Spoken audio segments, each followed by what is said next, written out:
quelque chose que vous devez impérativement comprendre dans la Bible. Et on va le voir ensemble. C'est le monde et la terre. Et le fait que les gens n'ont pas cette vérité, ne comprennent pas ça, il y a beaucoup de fausses doctrines. Chapitre 25 du livre d'Enoch. De là, je me dirigeais vers le centre de la terre. Et j'aperçus un lieu fortuné et fertile, où des arbres poussaient sans cesse, des rameaux toujours verts. Là, je vis encore une montagne sacrée, et au-dessous, au pied de la montagne, une eau qui coulait vers le midi. J'aperçus encore vers l'orient une autre montagne, plus haute que celle-ci, et entre elles, un ravin ou vallée profond mais étroit. Si on lit dans le chapitre 26, le verset 1, « Alors je m'écriais, que signifie cette terre bénie, ces arbres élevés et ce ravin maudit qui les sépare ?» Donc là, on voit que la terre dont on parle ici, ce n'est pas la terre entière. C'est une partie du monde, une terre bénite. Là, c'est un exemple pour montrer que la Bible utilise souvent le mot terre pour parler uniquement d'un petit espace, d'un territoire, d'un pays. Et c'est le même cas pour le monde. Des fois, la Bible emploie le mot monde pour parler d'une terre. Donc, c'est très important de comprendre que, pas parce qu'on voit le monde, que ça parle du monde entier. Parce que lorsqu'on ne sait pas ça, on se retrouve avec des fausses doctrines. Et on va voir plusieurs exemples pour que vous compreniez ce que j'essaie d'expliquer, d'accord? Ce qu'on appelle maintenant un pays, eux, à leur époque, ils appelaient ça une terre ou un monde. Donc, il y avait plusieurs mondes, plusieurs terres. Et c'est très important de comprendre. Dans le chapitre 54 du livre d'Enoch toujours, « Alors les princes se réuniront et conspireront ensemble. Les principaux de l'Orient, parmi les Partès et les Médès, chasseront les rois dominés par le rouage de vertige et d'erreur. Ils les renverseront de leur trône, bondissant comme des lions hors de leur repère et comme des loups affamés au milieu des troupeaux. Ils s'avanceront et fouleront sous leurs pas la terre de leurs élus. La terre de leurs élus s'étendra devant eux. L'air, la voie et la ville de mon juste arrêtera leurs coursiers. Ils se lèveront pour se détruire mutuellement. Leur droite sera fortifiée et nul homme ne reconnaîtra son frère ou son ami. Donc là, on voit comment le mot terre est employé. On voit que la terre, ce n'est pas la terre entière. 2 Esdras chapitre 11 versets 40 à 42. Le quatrième est venu et a vaincu tous les animaux passés. Il a régné sur le monde avec un grand tremblement et sur toute l'étendue de la terre avec une oppression douloureuse. Il a habité sur la terre si longtemps par la tromperie. Tu as jugé la terre, mais non avec vérité, car tu as affligé les doux, tu as fait du mal aux paisibles, tu as haï ceux qui disent la vérité, tu as aimé les menteurs, tu as détruit les habitations de ceux qui produisaient du fruit, tu as renversé les murs de ceux qui ne te faisaient aucun mal. Là, ça parle de la bête, d'accord? Donc la quatrième bête. Il a fait pire que les animaux avant lui. Il a fait pire que Babylone, Médès et Perse et Grèce. Donc ça parle ici de l'Empire romain qui a fait pire que les animaux qui l'ont précédé. Et on sait que ces animaux ont été envoyés pour juger Israël. Ces animaux représentaient le jugement sur Israël à cause de leur péché. Donc lorsque Israël péchait, Dieu leur envoyait un adversaire redoutable pour les opprimer, pour les persécuter, pour les punir.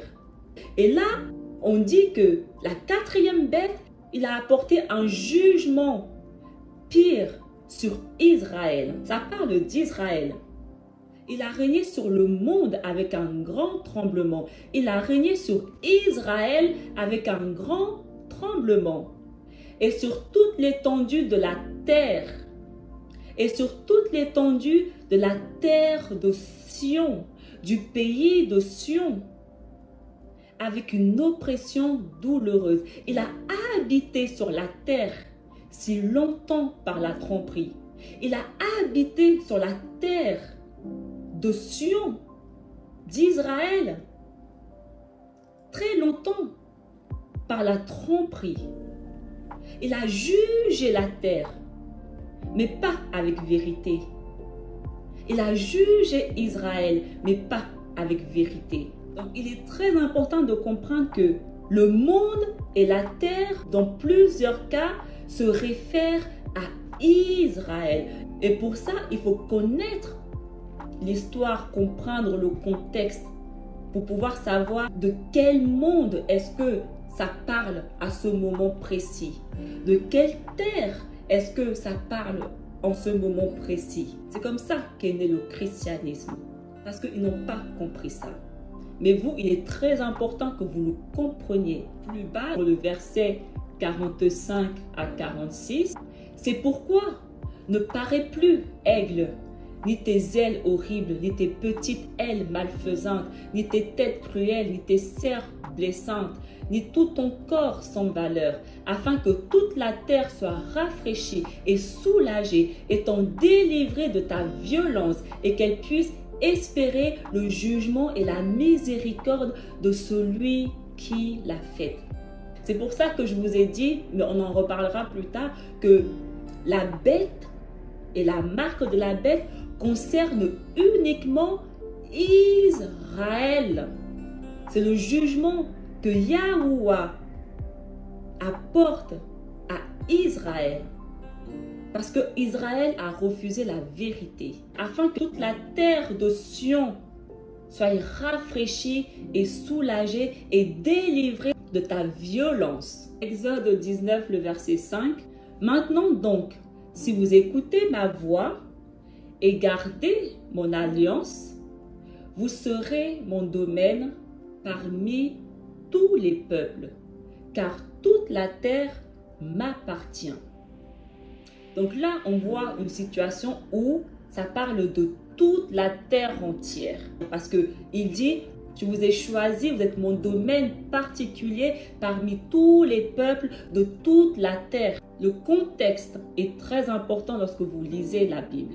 Il ne faut jamais oublier que Yahuwah a tout créé, a tout planifié avant même la création de la terre. Tout ce qui se passe, de la manière dont ça se passe actuellement est de la volonté de Yahuwah. C'est lui qui a tout prédestiné. Donc, la manière dont la Bible est écrite, c'est la volonté de Yahuwah. Il a fait ça pour une raison, afin que seuls ses élus comprennent. En Malachie 4, voici, je vous enverrai Élie, le prophète, avant que le jour de Yahuwah arrive, ce jour grand et redoutable. Il ramènera le cœur des pères à leurs enfants et le cœur des enfants à leurs pères, de peur que je ne vienne frapper le pays d'interdit. Donc on voit qu'il parle vraiment d'Israël. Mais si on regarde dans la version King James, la traduction anglaise, c'est écrit de earth. Ça parle de la terre. Donc, nous, en version française, on comprend qu'il parle du pays. Mais la version anglaise, pour eux, c'est écrit terre. Mais si on ne sait pas ça et qu'on voit terre, on va penser que ça parle de la terre entière. Donc, on va inclure tout le monde. Dans toutes les versions, il y a de la confusion, de manière à ce que tout le monde soit confus. Dans Matthieu 5, donc là je lis la version originale. Bienheureux sont les abattus de Roua, car à eux est le royaume de Yahuwah. Bienheureux sont les pleureurs, car le confort les attendra. Bienheureux sont ceux qui se reposent, car ils hériteront la terre. Bienheureux sont ceux qui ont faim et soif de droiture, car ils seront rassasiés et deviendront des rassasiés. Ici, Yahusha, il s'adresse à Israël, parce que la promesse a été faite à Israël, celle d'hériter la terre de Sion, toujours dans le chapitre 5 de Matthieu. Le champ est le monde et les bonnes semences sont les justes, mais les chardons sont les méchants. C'est une parabole que Yahusha a donnée. Il dit que le champ représente le monde et la bonne semence représente les justes qui font partie du monde. Mais les chardons, ce sont les méchants qui font partie du monde. Donc on comprend ici que le monde dont Yahusha il parle, Israël, il s'adresse à Israël. Les justes qui font partie d'Israël, ils sont justes. Pourquoi? Parce qu'ils respectent les lois de Yahuwah. Et les méchants, ils sont méchants. Pourquoi? Parce qu'ils ne respectent pas les lois de Yahuwah. Matthieu 24, chapitre 14. Et puis, la bonne nouvelle sera prêchée dans tout le monde, comme un témoignage pour tous les peuples. Et puis, viendra la fin. À qui nous devons prêcher la parole? À quel monde? Israël. Nous devons prêcher à Israël comme un témoignage pour tous les peuples. Israël représente des peuples. On verra ça plus tard. Et puis viendra la fin, parce que c'est cette bonne nouvelle qui va juger les peuples, qui va juger le monde. Cette bonne nouvelle qu'ils ont entendue et qu'ils ont rejetée va les juger. Le monde ici, Israël. Ça ne parle pas du monde entier. Ce n'est pas tout le monde qui est inclus.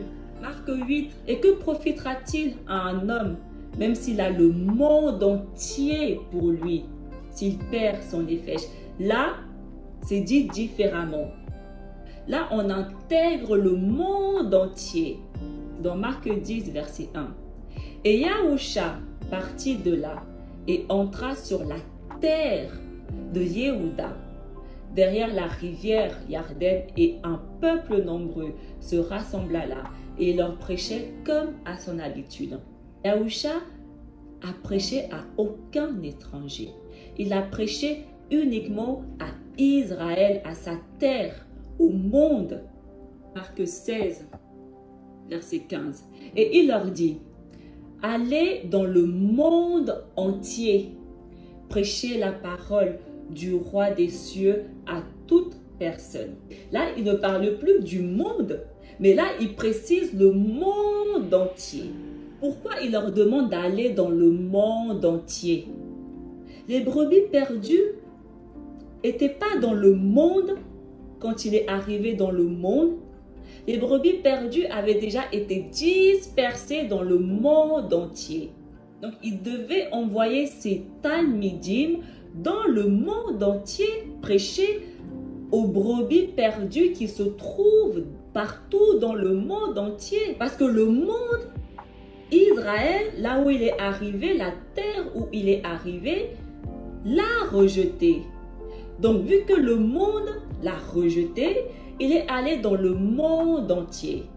Vu que le royaume du sud l'a rejeté, il est allé vers le royaume du nord, qui est dans le monde entier. Ils sont allés prêcher la parole de Yahuwah aux brebis perdues qui se trouvent dans le monde entier. La parole de Yahuwah ne peut être prêchée uniquement à Israël, parce que c'est uniquement à Israël que Yahuwah a donné cette parole. Luc 2, versets 1 à 3. En ces jours-là, parut un édit de l'empereur Auguste, ordonnant de recenser toute la terre. Ce premier recensement eut lieu lorsque Quirinius était gouverneur de Syrie, et tous allaient se faire recenser, chacun dans sa ville d'origine. L'empereur Auguste n'avait aucun pouvoir sur toute la terre, sur tous les royaumes. Il avait le pouvoir uniquement sur son royaume. Donc la terre dont il parle ici, c'est le royaume dont il est l'empereur. On comprend que la terre, dans plusieurs situations, tout comme le monde, est utilisée pour parler d'un royaume. Et si on lit plus bas le verset 13 à 14, et soudain, il y eut avec le messager une troupe céleste innombrable qui louait Yahuwah en disant: gloire à Yahuwah au plus haut des cieux et paix sur la terre aux hommes qu'il aime. Et paix sur la terre aux hommes qu'il aime. De quelle terre et de quel homme on parle ici? Parce que si on lit plus haut dans le verset 11, aujourd'hui, dans la ville de David, vous est né un sauveur qui est le Mashiach. Ce qui a été prophétisé dans le Tanakh. Lorsque ce sauveur est né, ils ont glorifié Yahuwah parce que Yahuwah a envoyé la paix sur la terre aux hommes qu'il aime, à son peuple. Parce qu'il les aime, il leur a envoyé un sauveur, comme il avait décrété dans le Tanakh. Je ne vous abandonnerai pas, je vous enverrai un sauveur.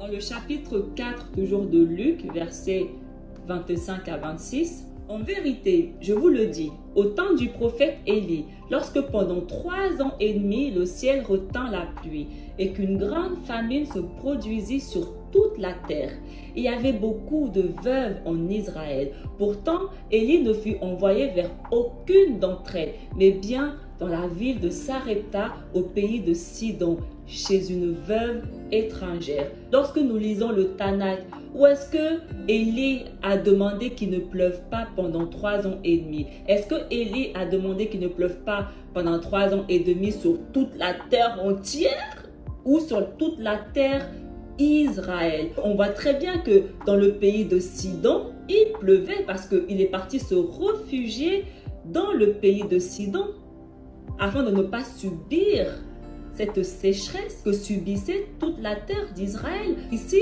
on voit que toute la terre se réfère à Israël. Jean 3, versets 16 à 17.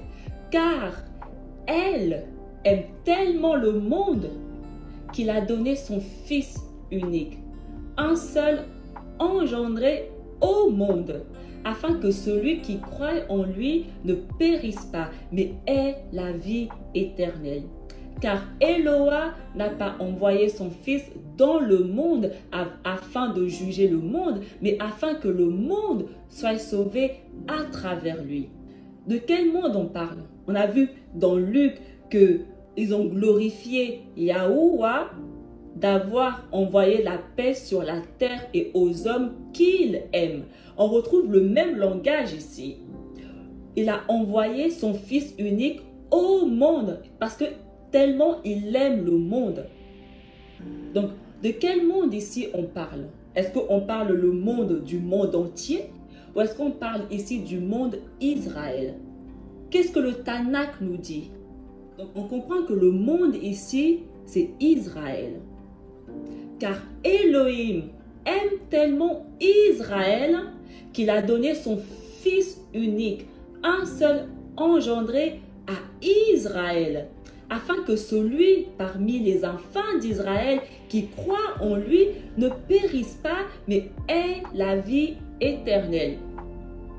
Car Eloah n'a pas envoyé son Fils dans Israël pour juger Israël, mais pour que Israël soit sauvé à travers lui. Voici ce que cette phrase, ces versets signifient réellement. Le monde ici en question, c'est Israël. Ce n'est pas le monde entier qui veut, qui croit, qui ne croit pas. Israël. Parce que c'est ce que le Tanakh dit. Yahuwah a envoyé Yahusha pour sauver Israël. Voilà pourquoi nous devons comprendre que le monde peut se référer à la fois au monde entier, mais aussi à Israël uniquement. Tout dépend du contexte et tout dépend de ce qui est écrit dans le Tanakh. Il faut que ça soit en accord avec le Tanakh, sinon c'est une fausse doctrine. Tout ce qui n'est pas en accord avec le Tanakh est une fausse doctrine. Chapitre 8, verset 12, toujours de Jean. Et Yahusha dit: je suis la lampe du monde. Quiconque vient à moi ne marchera pas dans les ténèbres et l'obscurité, mais il aura en effet la vie. Le monde, Israël, je suis la lampe d'Israël. C'est moi qui éclaire Israël, tout comme il les a éclairés dans le livre d'Exode lorsqu'il les a sortis d'Égypte. C'est lui qui marchait avec le peuple d'Israël jour et nuit et les éclairait avec sa lumière. Il sera toujours la lampe d'Israël. Et quiconque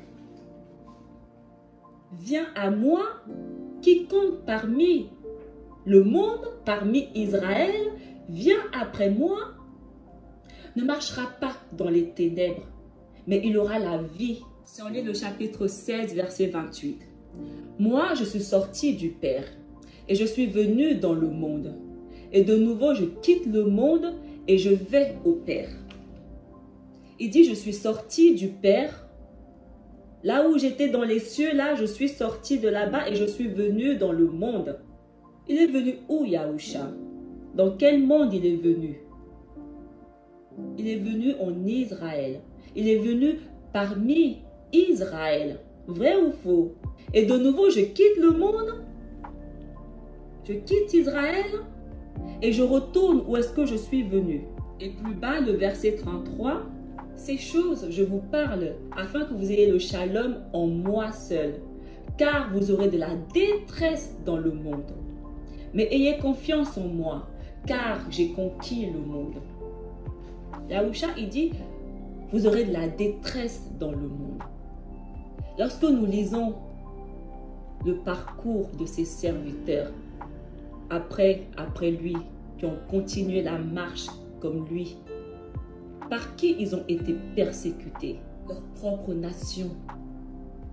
C'était seulement leur propre nation qui les persécutait. Donc la détresse ici que Yahusha il dit, dans votre nation, vous aurez de la détresse. Votre propre nation, votre propre maison va vous persécuter. Mais j'ai déjà vaincu le monde. Je les ai déjà vaincus.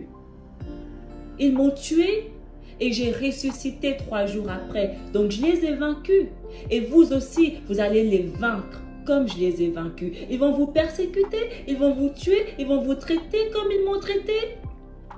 Et vous allez ressusciter comme j'ai ressuscité. Ici, Yahusha, il parle que d'Israël. Si nous prêchons la vérité, comme il nous demande, c'est-à-dire uniquement à Israël, c'est Israël qui va nous persécuter. Parce que c'est à eux qu'on s'adresse uniquement. Ça sera notre propre maison, notre propre patrie, notre propre nation qui va nous persécuter. Notre propre peuple qui va nous persécuter. Parce qu'ils ne veulent pas entendre ce qu'on leur dit. Ils ne veulent pas entendre la vérité. 2 Corinthiens 5, verset 19. Car c'est bien Yahuwah qui, dans Mashiach, réconciliait le monde avec lui. Il n'a pas tenu compte des fautes et il a déposé en nous la parole de la réconciliation. Yahusha, il est venu réconcilier Yahuwah avec le monde. Pourquoi Yahusha vient réconcilier Yahuwah avec le monde? Parce que pour réconcilier, c'est qu'il y avait déjà une relation qui a été brisée, qui a été séparée. Et Yahusha, il est venu réconcilier cette relation entre Yahuwah et le monde. Il est venu réconcilier Yahuwah et Israël. Il est le médiateur entre Yahuwah et Israël. Le ministère que nous avons en tant que témoins de Yahusha, c'est un ministère de réconciliation à travers Yahusha entre Israël et Yahuwah. Donc on a pour objectif, on a pour but de vous ramener au Père, de vous réconcilier avec le Père. Réconcilier Israël avec Yahuwah. Jacques 1, verset 27. Devant Yahuwah, notre Père, un comportement religieux, pur et sans souillure, c'est de visiter les orphelins et les veuves dans leur détresse et de se garder sans tache au milieu du monde. nous devons être sans tache au milieu du monde. Parce que Yahusha, il a dit, Père, ne les retire pas du monde, laisse-les dans le monde. Mais préserve-les du mal du monde. Nous devons nous garder sans tache pure et sans souillure au milieu du monde, au milieu de nos frères israélites. 1 Jean 2, verset 2. C'est lui qui, par son sacrifice, obtient le pardon de nos péchés, non seulement les nôtres, mais encore ceux du monde entier. Le pardon de nos péchés, les nôtres, premièrement, mais aussi de ceux qui se trouvent dans le monde entier, nos frères qui se trouvent dans le monde entier, ont aussi droit au pardon de leurs péchés. Mais pour cela, nous devons aller leur prêcher la bonne nouvelle. Nous sommes dans le monde entier. Nous avons été dispersés dans le monde entier. On se trouve absolument partout. Donc ici, le monde entier parle bien du monde entier. De quels ceux on parle? Ceux qui se trouvent dans le monde entier. Ceux de notre patrie, de notre maison, de notre nation, qui se trouvent dans le monde entier. Ce n'est pas réservé qu'aux Juifs, c'est réservé au royaume du Nord, mais aussi au royaume du Sud, aux deux royaumes, à Adam et Ève. L'un ne va pas sans l'autre. Ils font tous les deux partie de Jacob, d'Israël, même s'ils sont dispersés. 1 Jean 4, verset 4. Vous, petits enfants, vous êtes de Yahuwah et vous avez vaincu ces gens-là, car celui qui est en vous est plus grand que celui qui est dans le monde. Là, il leur dit, vous qui avez reçu Yahusha, vous avez vaincu ceux qui ne l'ont pas reçu, ceux qui l'ont rejeté. Et le gardien qui est en vous est plus grand que le gardien qui est en eux. Dans le verset 14 plus bas, quant à nous, nous avons vu et nous attestons que le Père a envoyé son Fils comme sauveur du monde. Le Père a envoyé Yahusha comme sauveur d'Israël. Vous devez impérativement comprendre ça. Et si nous lisons le chapitre 5, verset 19, nous savons que nous sommes de Yahuwah, alors que le monde entier est au pouvoir du mauvais. Là, il précise, le monde entier est au pouvoir du mauvais. Et pourtant, les chrétiens, ils prêchent qu'ils sont de Yahuwah. Le monde entier appartient au mauvais. Mais nous, enfants de Yahuwah, qui avons reçu Mashiach, qui est venu dans notre monde à nous, et que nous l'avons reçu, nous faisons partie de Yahuwah. Mais tout le reste, tout le monde entier est au pouvoir du mauvais. C'est exactement ce que la Bible, l'Ancien Testament nous dit. Le monde entier est impur en dehors d'Israël. Le peuple qui marchait dans les ténèbres a vu se lever une grande lumière. Et sur les habitants du pays de l'ombre, une lumière a resplendi. Le pays qui était dans l'ombre a vu une lumière resplendir. Le monde qui était dans les ténèbres a vu une lumière, une grande lumière se lever. C'est Isaïe. Et Isaïe, il parle d'Israël. Il n'y a qu'à lire le chapitre en entier. Il parle d'Israël. Donc vous devez vraiment comprendre que lorsque vous voyez le monde, ne pas directement assimiler ça au monde entier, ne pas faire une généralité, ne pas faire comme les chrétiens. Parce que la Bible utilise le monde pour parler, pour se référer d'Israël. Tout comme la Bible utilise la terre, toute la terre, pour se référer à Israël. Donc le monde peut signifier uniquement Israël, tout comme ça peut signifier le monde entier. Vous devez toujours vous poser la question lorsque vous voyez le monde, la terre. On parle de qui? Israël ou tout le monde? Vous devez garder ça en esprit lorsque vous lisez la Bible. C'est très important parce que si on ignore ça, on se retrouve avec des fausses compréhensions bibliques. Parce que si vous ne savez pas ça, si vous ne comprenez pas ça, je vais parler chinois pour vous. Les gens ne comprennent pas ça, du coup ils ne comprennent pas ce que je dis.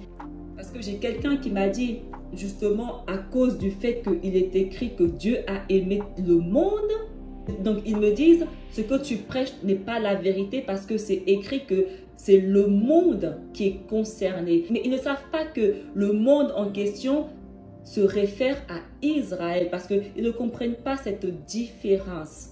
Ils croient toujours que c'est le monde entier, le monde entier, le monde entier. Ce n'est pas la vérité. Dans certains cas, oui, c'est le monde entier, mais la majorité de cas, c'est Israël.